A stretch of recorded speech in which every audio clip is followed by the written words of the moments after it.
We have an update this evening about that $1 million meant to help Cleveland renters, money that sat unused for about a year. Krista Moran found out what caused that delay and what's happening with that cash now.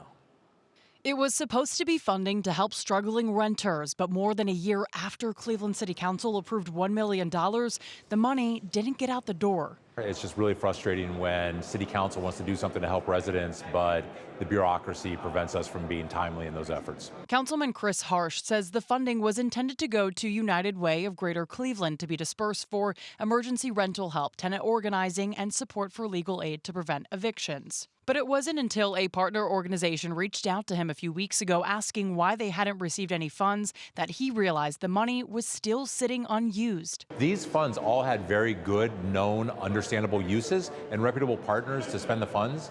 That's why it was very frustrating for us that it took so long to get the money out. But the good news is that we do have the money. Harsh says this isn't an isolated issue, but calls it part of a bigger problem inside City Hall. This is a bureaucracy problem.